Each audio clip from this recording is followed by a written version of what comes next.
Story शुरू करने से पहले मैं आप सबसे एक रिक्वेस्ट करना चाहता हूँ कि प्लीज मेरे चैनल को सब्सक्राइब करें, वीडियो पसंद आए तो वीडियो पे लाइक करें और जितना हो सके अपने फ्रेंड्स को शेयर करें। इससे मेरे चैनल को सपोर्ट और आपका प्यार मिलेगा, सो प्लीज कंसिडर इट।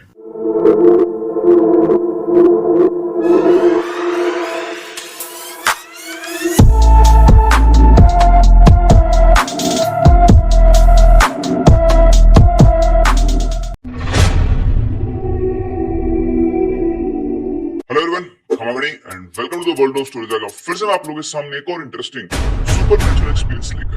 कभी कभी लोगों की लाइफ में ऐसे एक्सपीरियंसेस होते हैं कि जिन्हें जब वो दूसरे लोगों को बताते हैं तो उनको ऐसा लगता है कि यार ऐसे कैसे पॉसिबल है। ऐसा नहीं होता है, मजाक चल रहा है क्या लाइफ के अंदर? जी हाँ, आज का हमारा जो इंसिडेंट है, जो एक्सपीरियंस है, वो कुछ ऐसा है कि जिसे पढ़कर मुझे ऐसा लगा कि यार ये कैसे पॉसिबल है। फिर मुझे लगा जब मैं आपको बताऊंगा तो आपको भी लगेगा कि ये कैसे पॉसिबल है।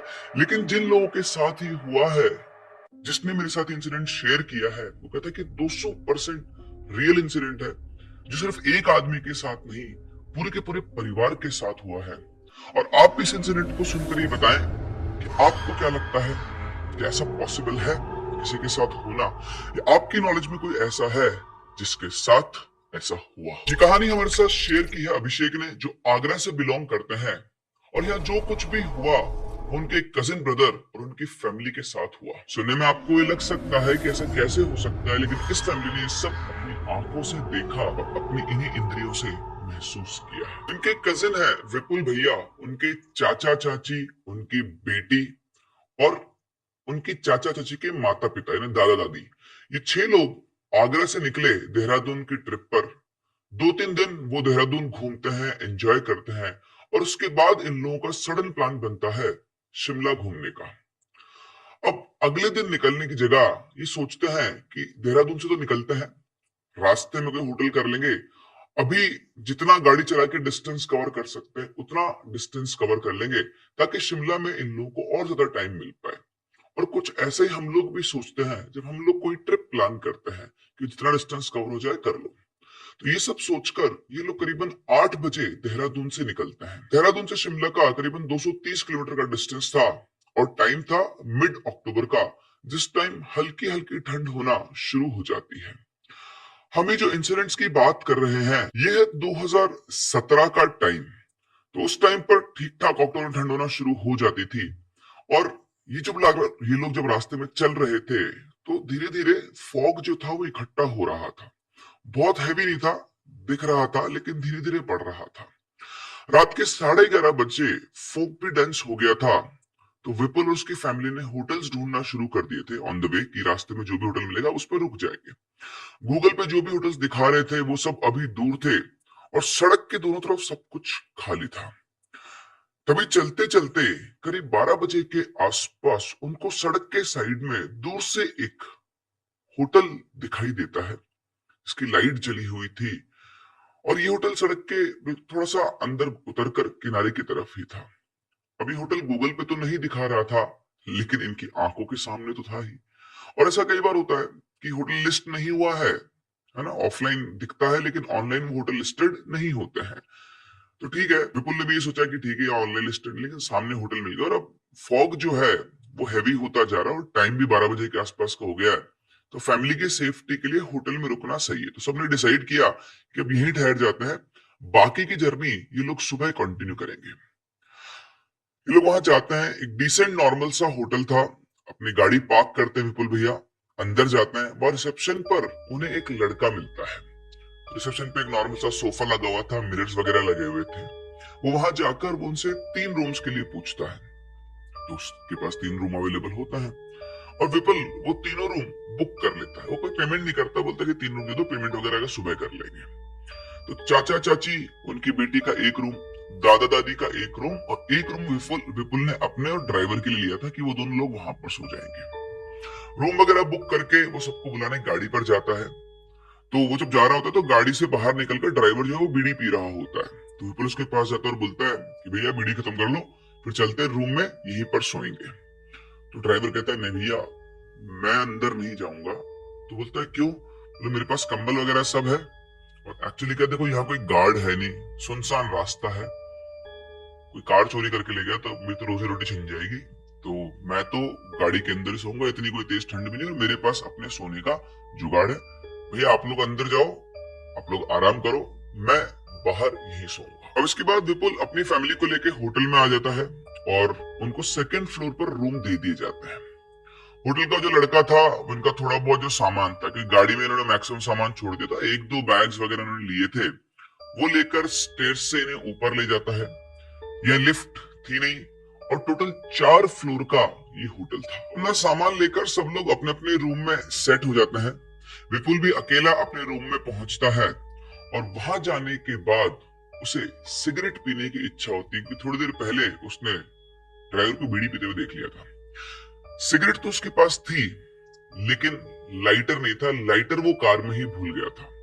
उसने पूरा रैम चेक किया, ड्रॉर्स वगैरह की माचिस वगैरह मिल जाए, लेकिन उसे माचिस नहीं मिली। देखो आप जानते हो सिगरेट की तलब, रिसर्च कहती है कि अगर किसी ने स्मोकिंग छोड़ दी है और उसके कई सालों बाद भी इवन टीवी स्क्रीन पर भी उसे कोई स्मोक करता हुआ दिख गया तो भी उसकी स्मोकिंग की इच्छा जाग सकती है। तो यहाँ तो विपुल भी रेगुलरली सिगरेट पिया करता था, अब सिगरेट की जब उसे तलब मची तो उसे लगा कि यार सिगरेट तो पीनी पड़ेगी। तो वो पहुंचता है, वो सोचता है कि चल गाड़ी से जाके लाइटर ले आता हूँ। वो जाता है, ठीक है, और सीढ़ी से उतरकर गाड़ी तक पहुंचता है, देखता है रिसेप्शन पे कोई भी नहीं था, तो उसे लगा ठीक है रात का टाइम हो गया, सब अपना सोने वगैरह चले गए होंगे, जो भी स्टाफ वगैरह होता है। गाड़ी में जाता है, वहां लाइटर तो नहीं मिलता, लेकिन ड्राइवर के पास एक्स्ट्रा मैच बॉक्स होता है, माचिस। तो वो कहता है कि ये माचिस ले जाओ साहब भैया। तो ठीक है, वो माचिस लेता है और माचिस लेकर वो होटल में घुस ही रहा होता है कि तभी उसके सामने अचानक से एक सरदार आ जाता है। उस सरदार विपुल से बोलता है माचिस अंदर नहीं जाएगी, इसे बाहर फेंक कर आओ। अब ये बोलते टाइम उस सरदार के चेहरे पे नील एक्सप्रेशंस थे, जैसे होता ना आप कभी गुस्से में बोलते हो, बिल्कुल न्यूट्रल चेहरा। कहता है माचिस अंदर नहीं जाएगी, बाहर फेंक कर आओ। विपुल को कुछ समझ में नहीं आता है, क्योंकि बोलने का एक्सेंट थोड़ा डिफरेंट था, थोड़ा फास्ट बोल रहा था, तो उसे ये भी समझ में नहीं आया कि वो ये बोल रहा है कि भाई माचिस अंदर नहीं जाएगी।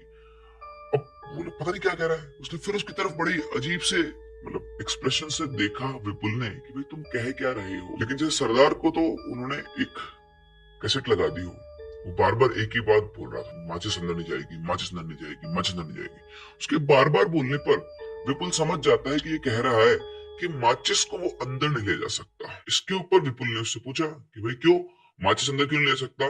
लेकिन वो बार बार एक ही बात बोल रहा था, माचिस अंदर नहीं जाएगी, माचिस अंदर नहीं जाएगी, बाहर फेंक करो, बाहर फेंक करो।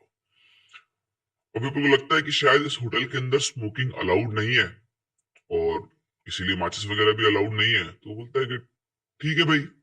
इतना बोलकर वो घूम जाता है, वापस से गाड़ी की तरफ जाता है और वहां गाड़ी में बैठ, गाड़ी के बाहर खड़े होकर वो आराम से अपना सिगरेट पीने लगता है। जो सिगरेट पी रहा होता है तो ड्राइवर भी अपना बीड़ी निकाल के उसके साथ देने के लिए वो अपना बीड़ी पीने लग जाता है और बातचीत करते करते बोलता है कि भैया रम पियोगे? आज थोड़ी सर्दी अच्छी है तो मैंने आज ले ली थी शाम को ही। अब बिल्कुल भी शौकीन था इन चीजों का और फैमिली के साथ होने की वजह से 2-3 दिन से ना वो ढंग से स्मोक कर पा रहा था और ना ही वो ड्रिंक कर पा रहा था।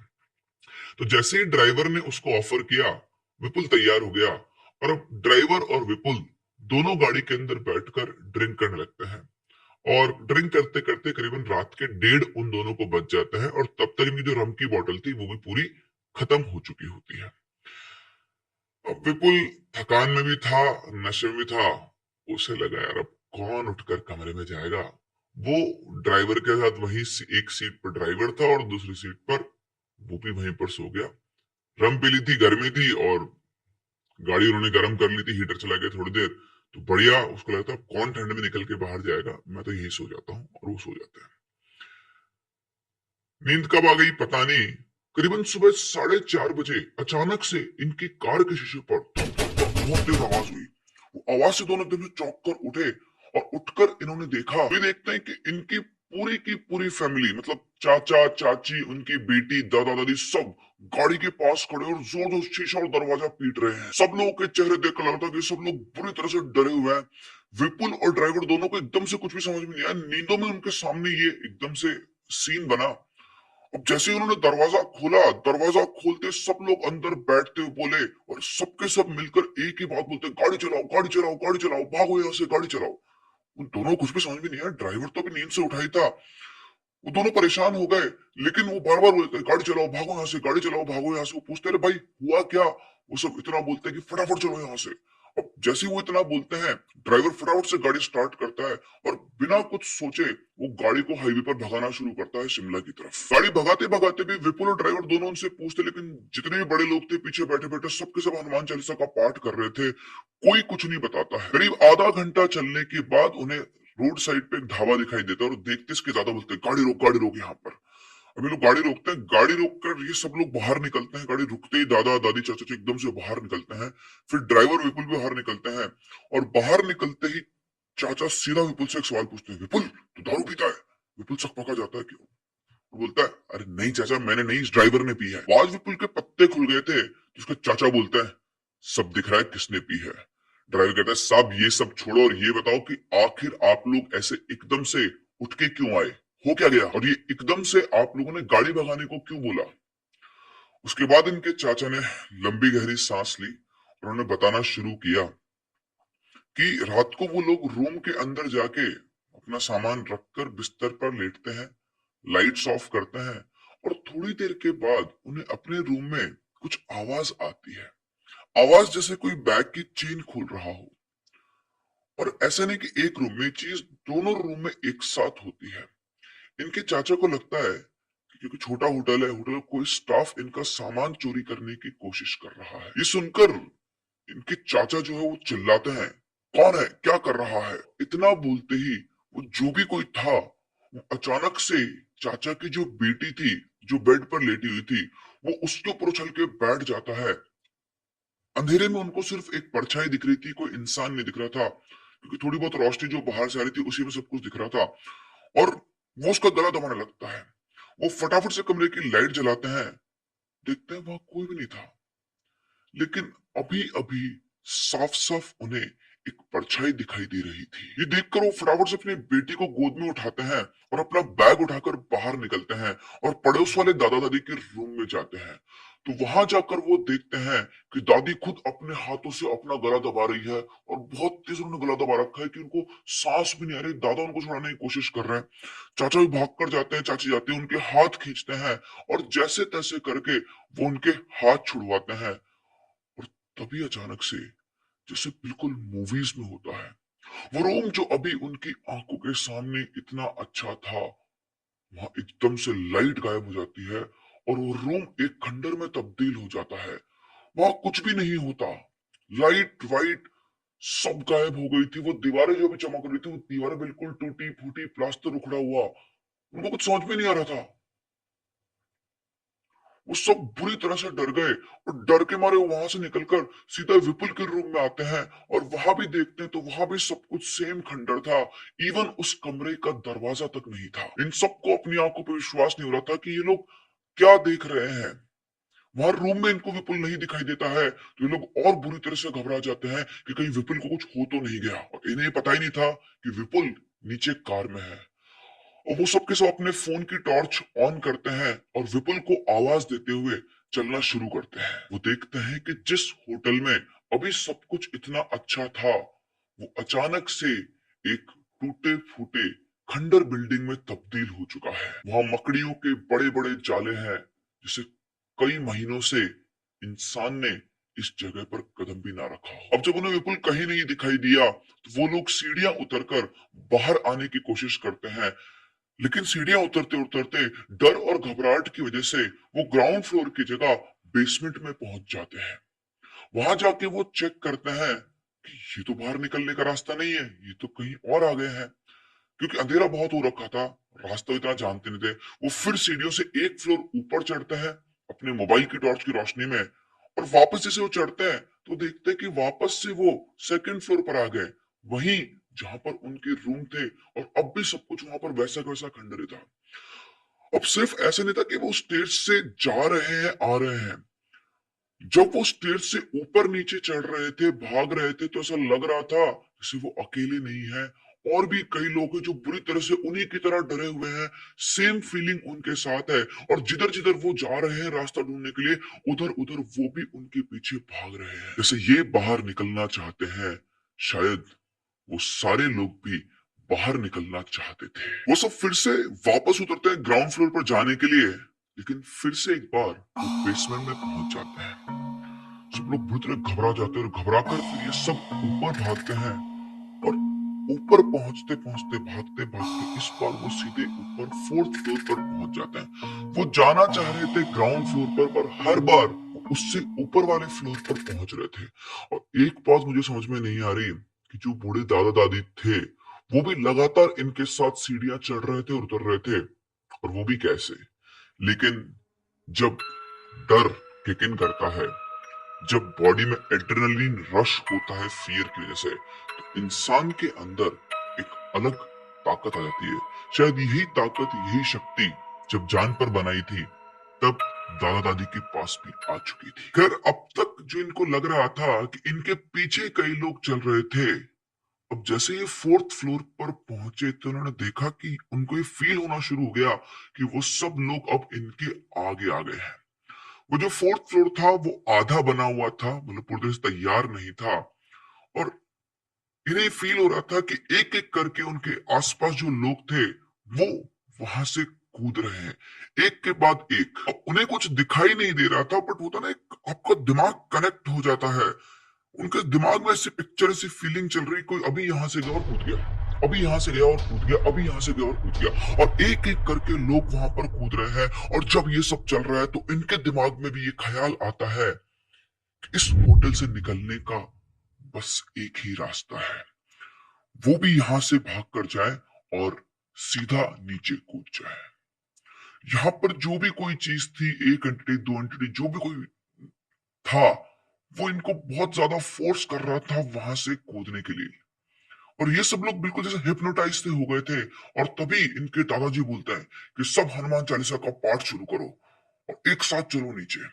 जैसे वो हनुमान चालीसा बोलना शुरू करते हैं, उन सबके दिमाग से सबसे पहले तो वो ख्याल गायब होता है कि इनको यहाँ से कूदना है और यही निकलने का एक रास्ता है। और अब हनुमान चालीसा का पाठ करते करते वो सब नीचे उतरना शुरू करते हैं, और उतरते उतरते अब भी उनको ऐसा लग रहा था कि वो जो ऊपर है वो सब उनको ऊपर बुला रहे हैं, और वो ये बोल रहे हैं कि यहां से निकल जाओ, यही एक रास्ता है बाहर निकलने का, नीचे जाओगे तो तुम फंस जाओगे। अगेन उनको आवाज नहीं आ रही थी, लेकिन जैसे उनका दिमाग सीधा कम्युनिकेट कर रहा हो, उनके दिमाग में ख्याल आ रहे थे कि ऊपर खड़े हुए सभी लोग हमें बुला रहे हैं, बोल रहे हैं कि यही एक रास्ता है जाने का, कहीं और जाओगे तो फंस जाओगे।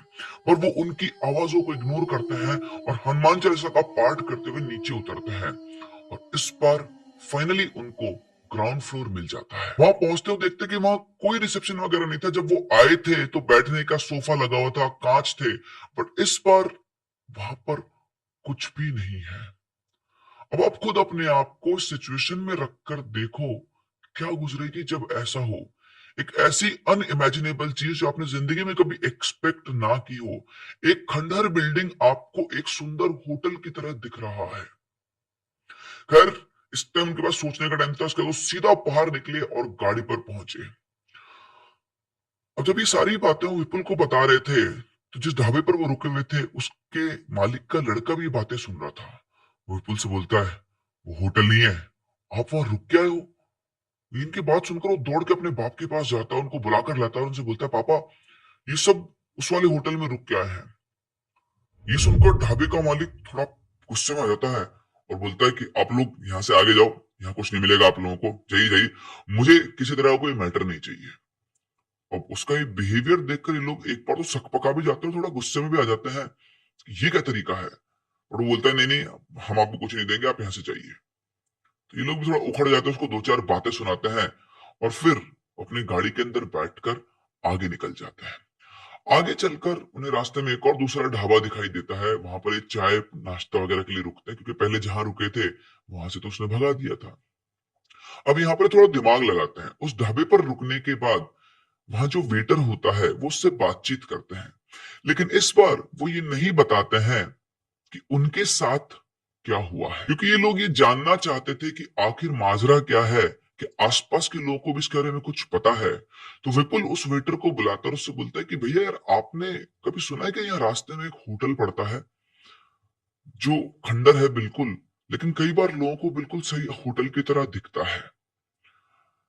अब उनकी बात सुनकर एक बार तो वेटर भी ठड़क जाता है, लेकिन जब ये मतलब उनको देखकर फिर वो बोलता है कि हाँ, हर रास्ते में एक होटल पड़ता है, 4 मंजिल का होटल है। उसके 3 मंजिल तो पूरे बन गए हैं, पर चौथा मंजिल अभी तक भी उसका मतलब कभी बन ही नहीं पाया। तो उसकी कहानी यह है कि उस होटल के ना 2 ओनर थे, उनमें से एक सरदार था। तो जब ये होटल बन रहा था, तो जो दूसरा आदमी था और जो सरदार था, उनकी पैसों को लेकर चीजें बनी नहीं। तो जो दूसरा ओनर था, वो सरदार को उसी होटल में मार देता है ताकि पूरा का पूरा होटल उसका हो जाए।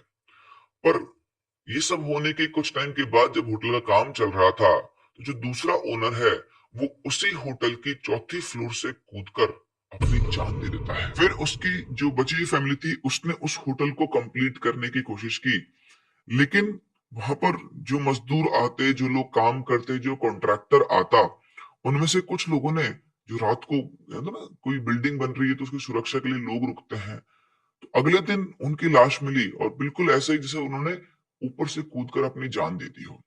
तो सरदार, सरदार के बाद एक दो मजदूर, एक दो केयर टेकर, इन लोगों ने चौथे फ्लोर से कूदकर अपनी जान दे दी। इसके बाद इनकी फैमिली भी उस होटल को बेच देते हैं। अब इस होटल को जिसने खरीदा, वो काम शुरू करवाता है, और काम शुरू होने के कुछ दिनों के बाद ही वो भी 4th फ्लोर से जंप करके अपने आप को खत्म कर लेता है। इसके बाद उस होटल को किसी ने नहीं खरीदा और वो ऐसे ही पड़ा रहा, और पड़े पड़े वो ऐसे खंडर होने लग गया। लेकिन उस होटल में हर साल कोई ना कोई मरता ही है, उसी चौथे फ्लोर से कूदकर। जो भी उसको खाली समझकर उसमें जाता है, जैसे कुछ लोग उसमें दारू पीने जाते हैं, कुछ लोग लड़की वगैरह के साथ जाते हैं, और कई बार ऐसा होता है कि लोग जाते तो हैं लेकिन वापस नहीं आते हैं। सब के सब एक ही तरीके से वहां से कूदकर मरते हैं। अब उसकी ये बात सुनकर उनको और भी बुरी तरह डर लगने लग जाता है, क्योंकि जो कुछ उन्होंने एक्सपीरियंस किया था, वो वेटर की बातों से मैच हो रहा था, और उन्होंने अभी तक उस वेटर को एक भी शब्द नहीं बताया था। उन्हें सब कुछ जो विपुल को उन लोगों ने बताया, क्योंकि विपुल और ड्राइवर ने भी कुछ भी एक्सपीरियंस नहीं किया था, लेकिन वेटर की कहानी सुनकर, अपने घर वालों की कहानी सुनकर, अब विपुल को भी पूरा पूरा विश्वास हो रहा था कि ये लोगों ने जो एक्सपीरियंस किया है वो बिल्कुल सही है। जैसा ये लोग बता रहे थे कि चौथी फ्लोर पर जाने के बाद कोई ऐसी शक्ति थी, कोई ऐसी सोच थी जो इनको उस फ्लोर से कूदने के लिए फोर्स कर रही थी, लेकिन राइट मोमेंट पर इन लोगों ने भगवान की शक्ति का सहारा लिया और ये लोग बचकर आ गए, वरना आज विपुल इन सबको खो देता। उस वेटर की बात सुनकर ये लोग बुरी तरह घबरा गए थे, और वो लोग उसी ढाबे पर तब तक रुके रहे जब तक कि धूप निकल नहीं आई, और फिर इन्होंने शिमला के लिए अपना सफर शुरू किया। शिमला पहुंचकर वो घूमे फिरे, वो इस याद को, इस चीज को भूल जाना चाहते थे, और आते टाइम वो इस रास्ते से आए ही नहीं, वो दूसरे रास्ते से आए। पहले वो दिल्ली गए और फिर दिल्ली से इन लोग पहुंचे आगरा। घर पहुंचने के बाद जब अपने घर वालों और बाकी लोगों को उन्होंने बताया, तो उन्होंने इनसे कहा कि भाई एक बार आप अच्छे किसी पंडित को दिखा लो, कहीं आगे आपको जिंदगी में कोई प्रॉब्लम नहीं आए, नेगेटिव एनर्जी आपके साथ नहीं आ गई हो। तो ये जाते हैं, पंडित जी को बताते हैं, पंडित जी सब समझते बोलते हैं कि देखो, आप जहाँ गए थे, हो सकता है वो एक छलावा हो, कभी कभी किसी किसी इंसान को जीवन में ऐसे छलावे मिल जाते हैं, लेकिन वो जो भी चीज थी उसकी परिधि वही थी, मतलब वहीं पर अटकी हुई है, आपके साथ कुछ भी नहीं आया है। लेकिन फिर भी मैं आपको ये, तो उन्होंने धागे बांधे रक्षा सूत्र, बोला हनुमान जी की माला का आप जाप करो और कोई दिक्कत नहीं होगी। और इस तरह से इस फैमिली ने वो एक्सपीरियंस किया जिस दुनिया में बहुत रेयर लोग एक्सपीरियंस कर पाते हैं। उन्होंने देखा, एक्सपीरियंस किया, वो शब्दों में बयान नहीं कर सकते कि उनके साथ क्या फीलिंग रही। और इसी के साथ साथ उन्हें यह भी पता लग गया कि विपुल दारू पीता है। फिर ये था छलावे का एक एक्सट्रीम केस, जहां सिर्फ इंसान नहीं, अभी तक हमने जो भी एक्सपीरियंस देखे उनमें एक इंसान किसी और का रूप धर के आता है, लेकिन इंसान नहीं, पूरी की पूरी एक बिल्डिंग, पूरा का पूरा एक होटल छलावा बना, और उसने एक पूरे परिवार को निगल जाने की कोशिश की। कि आपने भी कभी छलावे का ऐसा केस सुना है? अगर हाँ तो कमेंट सेक्शन में जरूर बताएं, और अगर वो इंसिडेंट वर्थ शेयरेबल है तो आप हमसे हमारी इन दी गई आईडीज पर जरूर शेयर करें। वैसे मैं आपको अपना ओपिनियन दूं तो मेरे हिसाब से ये लोग जो कह रहे हैं वो वाकई में इनके साथ घटा होगा। वो कंडीशंस कैसी बनी, वो टाइम क्या था, वो ग्रह नक्षत्रों की स्थिति कैसी थी, बहुत सारे फैक्टर्स मिलकर एक साथ काम करते हैं और शायद कई सालों में एक बार, या कुछ कुछ चीजें, कुछ कुछ जगह इतनी ज्यादा डेंस हॉन्टेड होती हैं, या फिर आप बोल सकते हो कि वहां की एनर्जी इतनी नेगेटिव होती है कि सब चीजें भी वहां पर क्रिएट हो जाती है। आपको क्या लगता है? अपने व्यूज हमें कमेंट सेक्शन में जरूर बताएं। हम लोग मिलते हैं अपनी अगली कहानी में, तब तक के लिए keep loving and keep listening.